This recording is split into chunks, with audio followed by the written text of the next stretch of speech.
Hello, thank you for joining me on Conversations with Catalysts. Please find my links anytime at jeremywest.net. Right now, I am offering a free session with me to explore whether you want to do an 8-week mindfulness course, which is pay what you want or just pay it forward. So check out jeremywest.net for that. Also, pay what you want / pay it forward therapy sessions if there's anything you're working on that you would like to try hypnotherapy on. Today I have with me Megan Gaul. Welcome, Megan. Thanks, Jeremy. Appreciate you having me. Megan, can you please tell us a little bit of your story? Who is Megan Gaul and how did you come to the world of coaching? Yes, I totally can. So my name is Megan Gaul, as we said. I really came to coaching from an education background. I was trained as a high school social studies teacher. I did that for just a little bit. I went to kind of outside the classroom. I worked as a tutoring center director. But really, the desire to start coaching came after I had a pretty big weight loss. And that experience and learning how to maintain that weight loss and still kind of enjoy life and get a ton out of life was really what made me want to start bringing that to other people. I had just seen so many people bogged down by trying to get healthy, but doing it in a way that felt totally alien to them, totally inauthentic. So that's what brought me to want to coach people with their health habits and try to help people get to a healthier weight in a calm, self-compassionate, kind way. Sorry, Megan, I lost you for several seconds there. Are you on Wi-Fi or are you? Here, let me make sure that I'm here. Can you hear me a little better now? Well, yeah, it just dropped. I mean, I could hear you fine, and then it just dropped out. But there was a little bit of scratchiness as well before that. But yeah, it sounds all right now. We'll see how we go. Okay, yeah. I just put myself on the Wi-Fi. Hopefully that's better. It's still kind of scratchy. I don't know why that would be. I don't know. I'm not using headphones. Is that something I should be doing? No, no. Okay, well, let's just keep going and see how we go. We'll just back up a little bit. You were a social studies teacher, and then you lost a lot of weight, and then so were you helped through the weight loss by a coach yourself, or?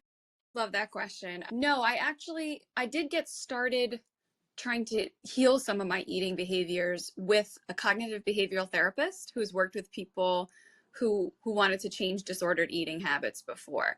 So that really helped me with an emotional eating habit that I had really fallen into pretty strongly. So that person truly helped me start taking action instead of really getting bogged down in the emotion behind why I was eating that way. So that's really what got me started with understanding that I did have the capability to reach a healthier weight. At first, that wasn't my goal. My goal was just to stop eating in a way that made me feel guilty. And then later on, I realized that I was capable of getting to a healthier weight. And so, how did you then find out about coaching and get into that? Yeah. So another pretty strong influence on me was a person who had lost 170 pounds after yo-yo dieting for, I don't know, like decades, her whole adult life. And she became a podcaster and a coach. Her name is Heather Robertson. She has a podcast called Half Size Me.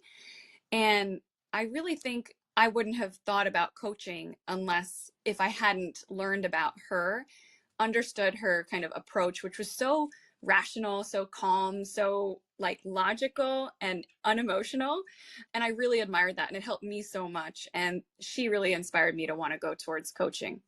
Okay, excellent. So, I guess a question that somebody asked me once when many years ago we were doing customer service and we didn't have a customer and we were just chatting, and she said, "What's if you could bring more of any one thing into this world, what would it be?"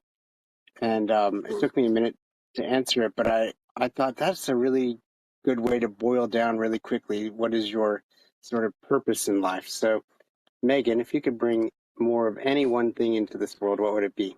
I think it would be like peace with oneself, like inner peace. Mm, I think that is the inability to be okay with how someone is right now is such a, I don't know, it's a foundation for so many of these behaviors that we see ourselves doing that we know are not good for us and they work against us. So, and life is just nicer when you're aligned with what you're doing and you feel good about what you're doing. So, inner peace, I guess, it sounds like a cliche answer, but it made a big difference for me to make some big changes with how I saw myself.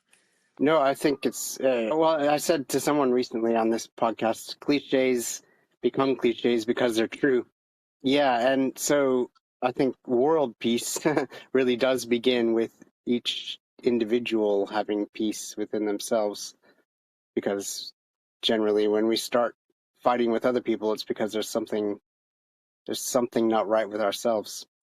Yeah, I think we tend to put a lot of, and I'm not excluding myself from this. I think humans put a lot of their power in like things that are outside themselves. So they will really look to other people's behavior as a way to make them feel better.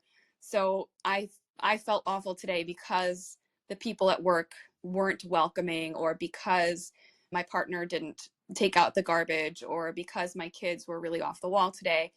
And it's so hard to live life when you put everything external to yourself and you find that you can't take any action because you feel like the victim in everything, which is kind of, I think, a lot of our default. And but things look so different when you look at a situation and really just hyper focus on the things that are totally in your control. And it's amazing how much we forget is in our control and how much we can actually do when we're prompted to, whether by a coach or by a podcast we're listening to or a friend. Yeah, it's interesting. I have a degree in psychology, and I remember learning that people who take responsibility are more resilient. So even when there's someone who got in a plane accident that really, the pilot, that really wasn't their fault. It was, I don't remember why it happened, but they took responsibility for it as if it was their fault. And when you do that, it means you feel in control. So even when you take responsibility for the negative things that happen, then you believe that you have control. And when you believe that you have control, you're a lot more resilient and able to cope with the things that happen, because you're not Yeah. thinking that they're all happening to you, but you think you have some sort of control over your own. I mean, and you always do have control over the way that you react to things. Yeah, and I think the learned helplessness really comes in Mm. strong when we don't reground ourselves in like, okay, no, these things are in my control. That wasn't, but these things are. And so it's crazy how much, I'm always surprised at how much mental health and your your beliefs and your worldview can play into how well you can improve your physical health, because it's almost like we think ourselves out of the good and simple actions that we want to be doing every day that are in our control that bring us a healthier body. So yeah, I don't know, I think it's crazy how much mental health and our beliefs play into how healthy our bodies are. So that leads into my next question, which is, what would you say, if you had to boil down your philosophy behind your coaching to a sentence or two, what would you say is the core philosophy behind your coaching? I think that what I always come back to is the smaller concrete actions are where success comes from, not the huge overarching change that you do once and then kind of set it and forget it. So my focus is constantly on today, the smallest actions, and taking whatever baseline you're at and just making a small improvement on it. So I think that we get really bogged down because we look at a huge journey that we want to do and we kind of say like, I'm never going to lose 150 pounds. I need to, I'm not going to do it.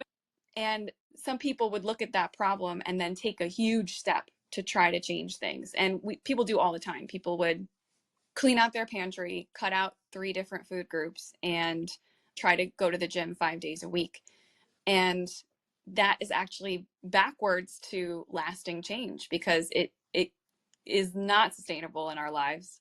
So yeah, I think I always go back to the smallest habits and making incremental improvements. And to me, that's faster because it's going to stay. So we can build on it. Absolutely.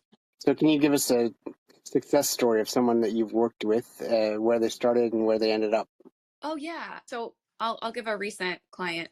She had really spent decades thinking constantly about food. Like she was in kind of a food cycle where either she was in a place where every food choice felt like it had to be restrictive and there was a lot of resentment around that, or there was a lot of over planning the food, or there were other periods where food was the main source of enjoyment. So there was a lot of thinking about food in that way.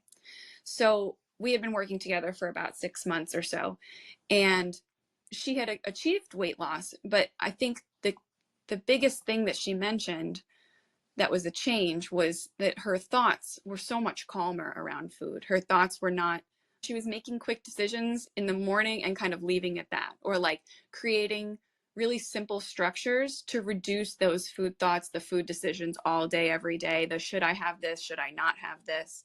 So she just described this marked reduction in food thoughts that were crowding out the rest of her life.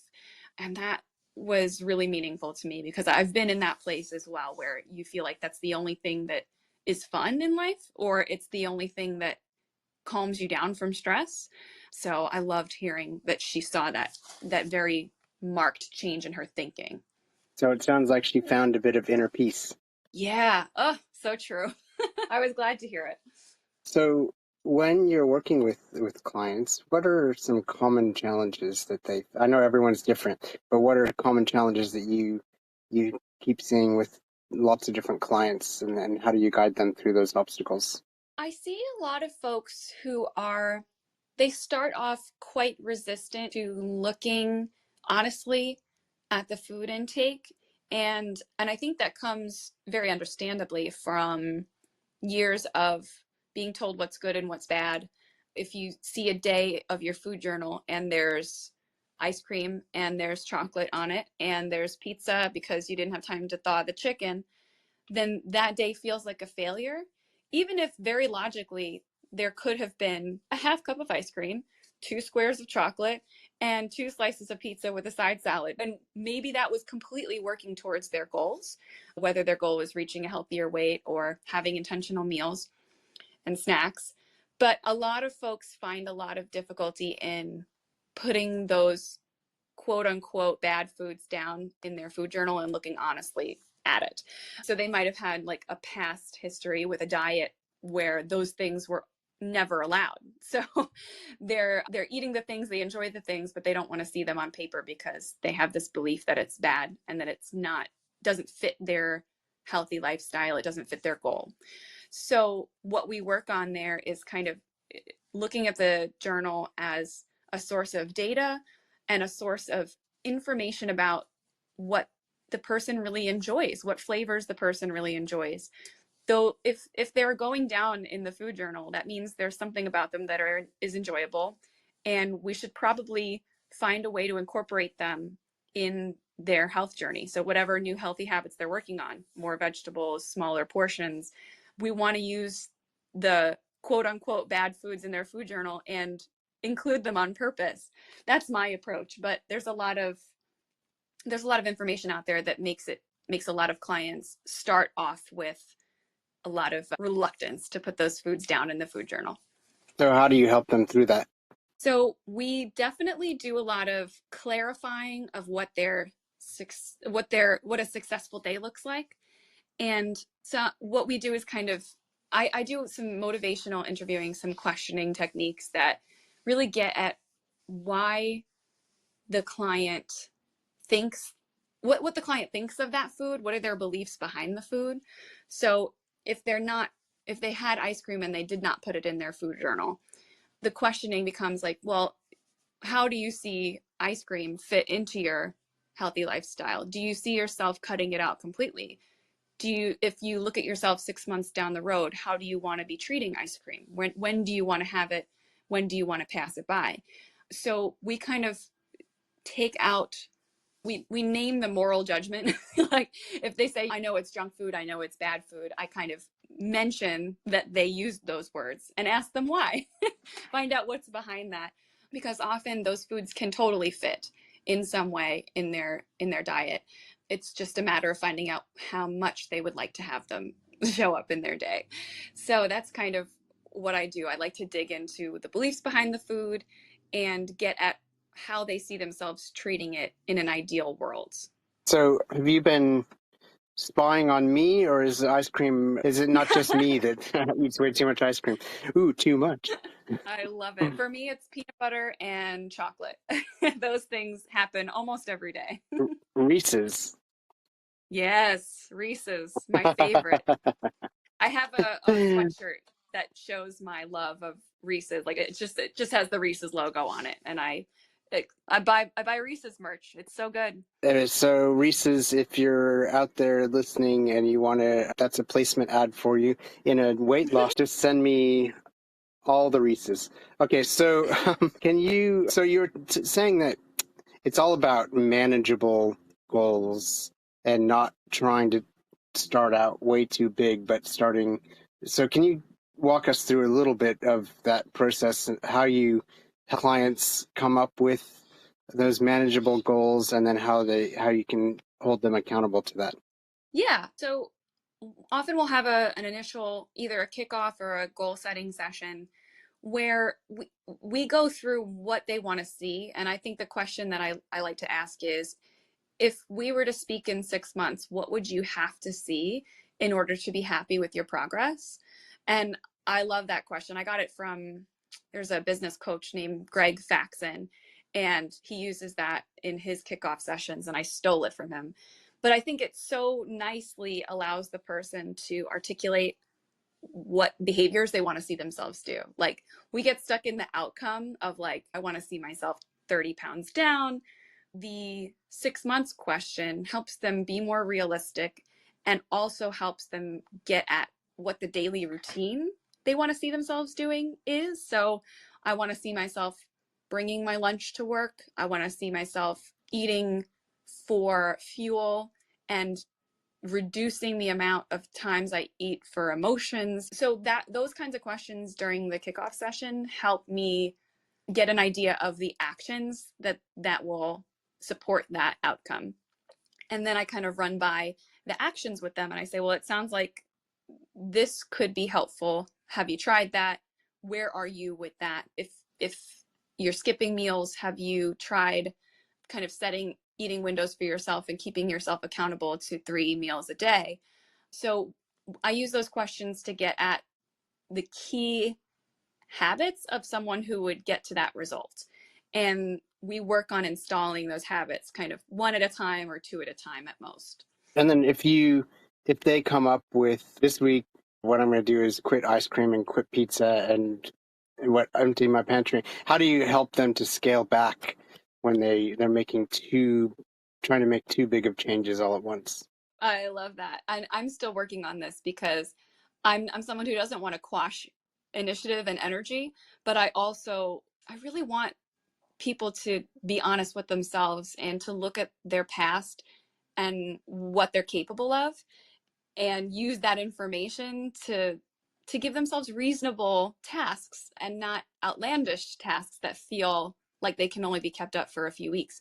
So I like to ask about confidence levels. I like to ask on a scale of 1 to 10, when we meet next week, how confident do you feel that these will all be done?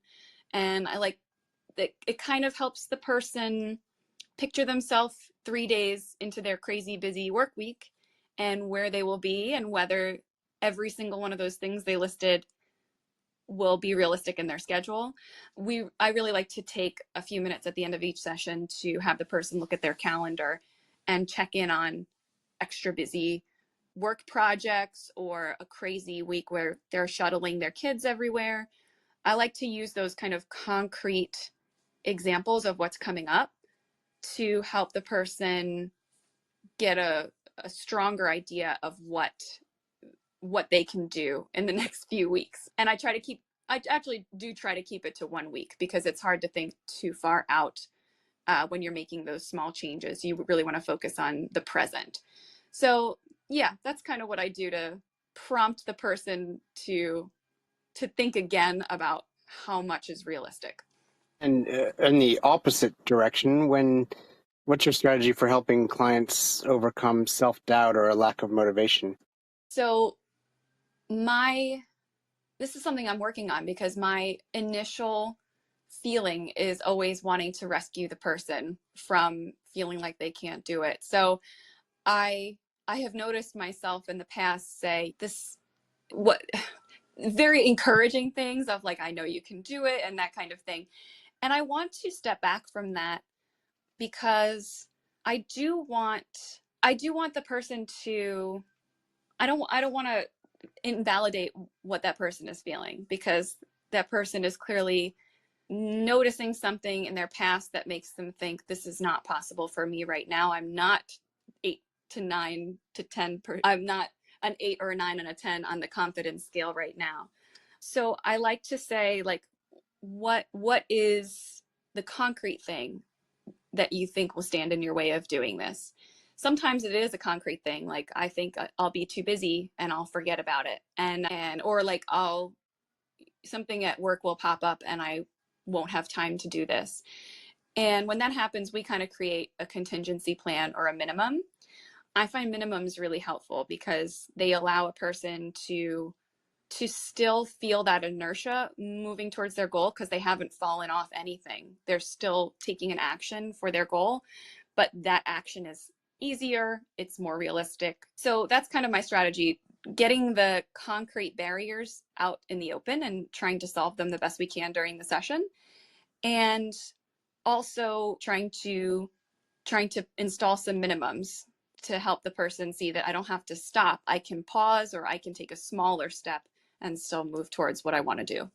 Yeah, I like that, particularly that smaller step. I heard you in another interview talking about what your psychologist did with you at the beginning, which was just to go for a week drinking a glass of water every day. Yeah. And that was I really think it turned around my impression of what I could do. I think before that, I felt that I was totally buffeted around by circumstance, and I didn't have the freedom to actually change anything about my day. And I think that's why I constantly go back to that foundation and that philosophy of let's do something small, because it was shocking to me how much that small action did pave the way for me to build that self-trust and create so much change later. So I know that it helped me. So I think my instinct is to want to lean on that experience and trust that can help other people as well. Yeah, so it makes sense, I guess, when they are feeling that they can't do it, again, just to scale back to something that they can do. Yeah, because they're the one who wants to get to the goal, and I can't do the action for them. And so the question then becomes really logically like, well, if this action doesn't feel possible, and if you're feeling like it's not possible, and if this other smaller action isn't possible either, is this goal worth it to you? And it's not a question of, oh, you're not working hard enough. It's more like, let's honestly ask, like, there is difficulty in making this change. Absolutely. There's creativity you have to use. There's time that you have to devote and energy you have to devote. So you get to choose almost like I'm always encouraged by the fact of like, I don't have to do anything that I'm doing. This is all a choice that I'm trying to be self-employed, and this is a choice. Like, it's hard. And also, I don't have to do it. I could go back to a 9 to 5 anytime, but I'm choosing it because I do want that outcome. And it's similar to any goal that someone sets. If you want to change your eating and your movement to reach a healthier weight, no one is telling you must do it. And so you can take some action, and you don't have to if you don't want to. So that leaves the question, do I want to? Do I want to take on that more difficult task? And I think that's nice because it brings it back to not getting lost in the kind of useless thoughts, common but useless thoughts of, I don't think I can do it. I've never done it before. I'm scared. And it brings it back to, well, what is capable? What am I capable of? What is possible? What is the action that feels right for me here? I always like to bring it back to concrete.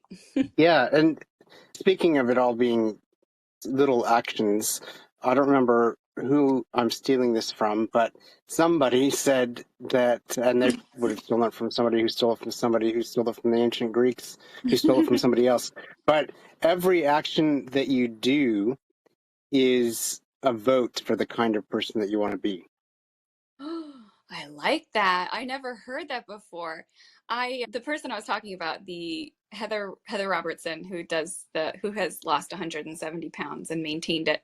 She has this wonderful like red brick challenge, she calls it, which is you kind of divide the day into half-hour sections, and each half-hour section gets a color. I made choices that moved me towards my goal, or I made choices that move me away from my goal. And so every single half hour in that case was a vote for the person you want to be. So you can kind of see your red bricks pile up and show you that you want to move towards the goal. And I thought that was so cool. And when you said that quote, it really just popped that up in my brain. Well, and that pops up in my brain when I am making choices. So what kind of vote am I making here? Do I want to be that kind of person or that kind of person? But just each little choice.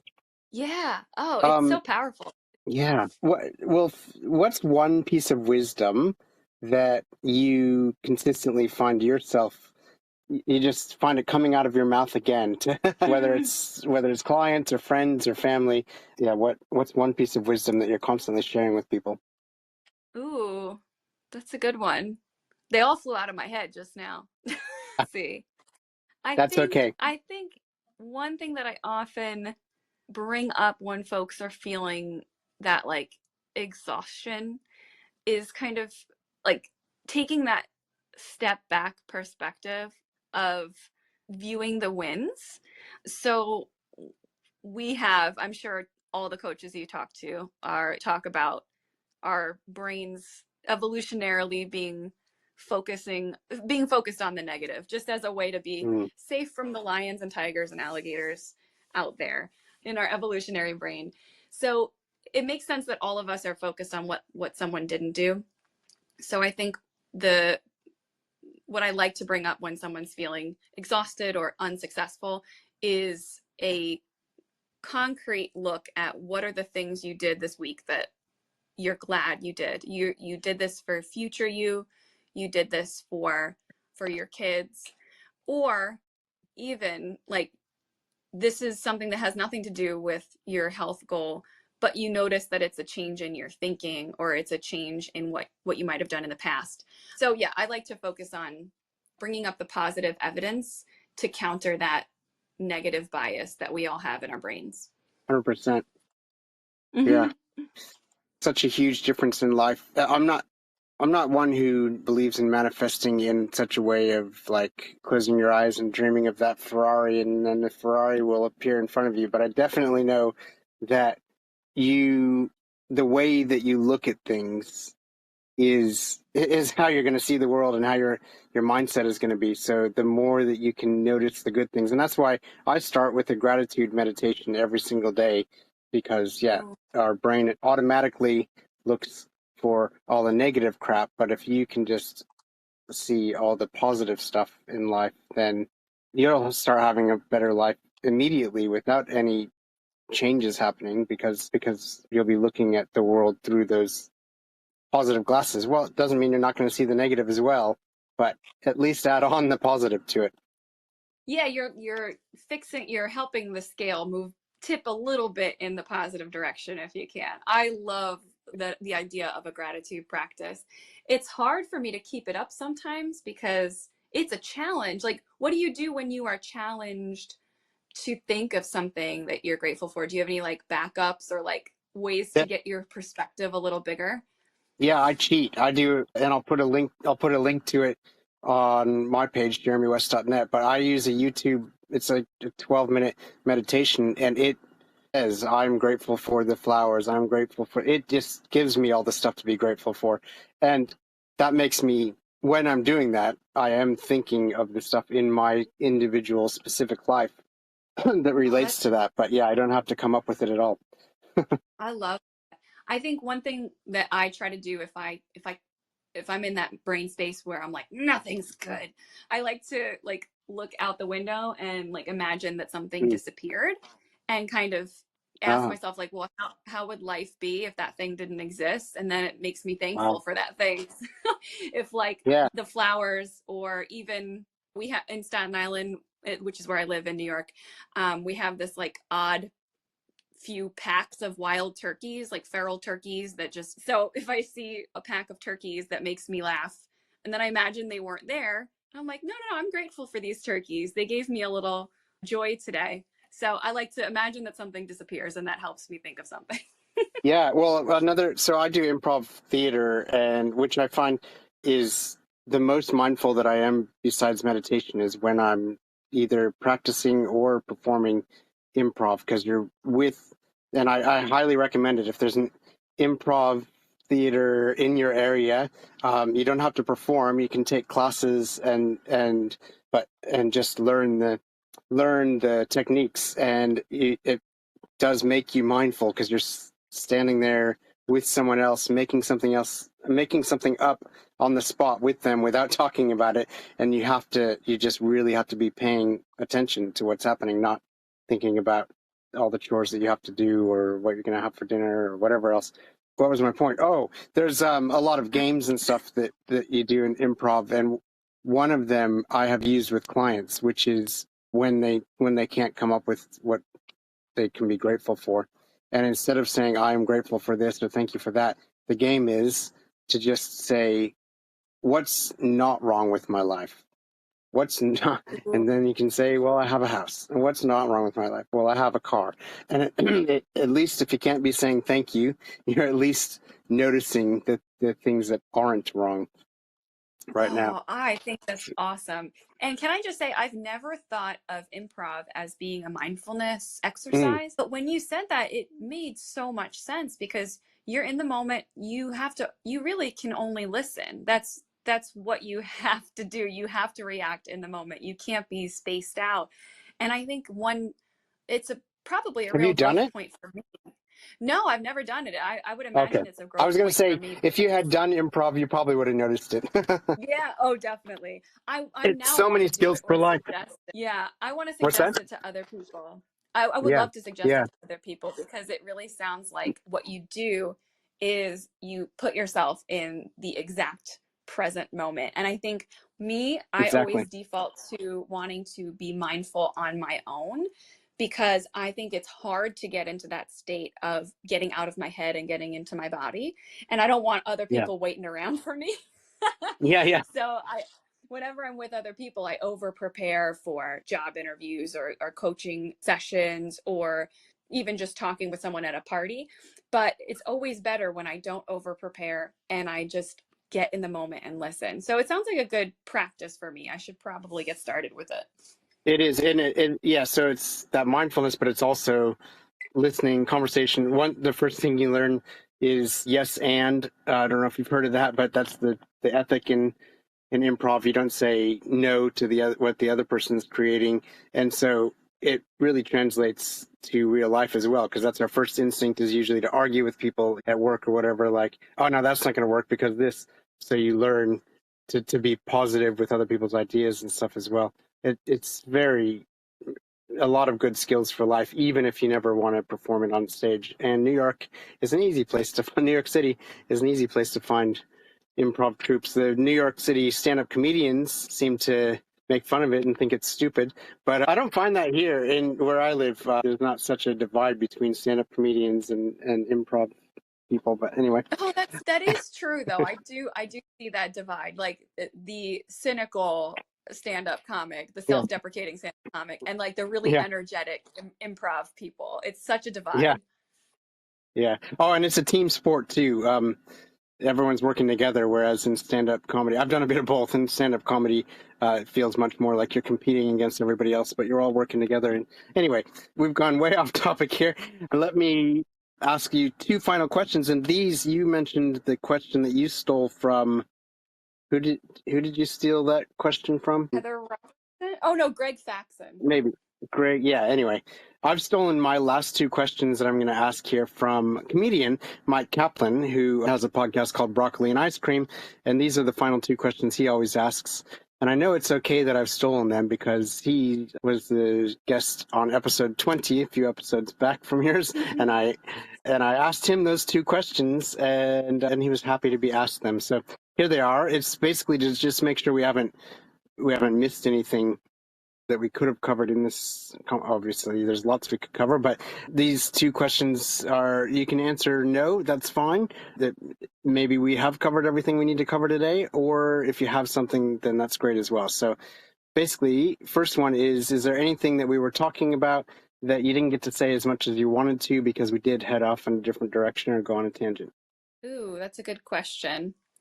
No, nothing comes to mind. And then the other one is a little bit bigger. Megan Gaul, a lot better than I do. You've known her a lot longer than I do. So is there anything that I didn't even know to bring up that would be a glaring omission in a survey of the life and work of Megan Gaul? Well, at the age of 12, I played trumpet on the stage of Carnegie Hall because my local Burway, my local little band got to do it because we were close by in the same city, and it was but I would be remiss if I didn't mention my awesome achievement there. Yeah, definitely. Fantastic. All right. Well, thank you very much, Megan, for coming on. Now, the point of the podcast is anyone who wants to listen and glean anything that they can on self-development from hearing my chats with all different kinds of coaches, but also for people that hear a specific coach that they think, oh my God, I need that person in my life. So those that are listening today thinking, I really need Megan Gaul in my life to help me move forward, how do they find you? So they can find me. I have all my links pretty easily accessible on my Instagram. So they can follow me. My handle is partake_foodie. So PARTAKE_foodie. And I have a FOODIE. Yeah, foodie, FOODIE. Just double checking. So I have on there a link to my coaching information, and I have a link to join my free meal planning club where we get together on live every week and we plan a menu for the following week. It's fun. You get some work done and you get some company and coaching while you're doing it. Fantastic. And if they don't have Instagram, is there another way they can find you? Yeah, they can go to my website, which is partakemealplanning.com, and I have tons of resources on there and my coaching page as well. Partakemealplanning.com.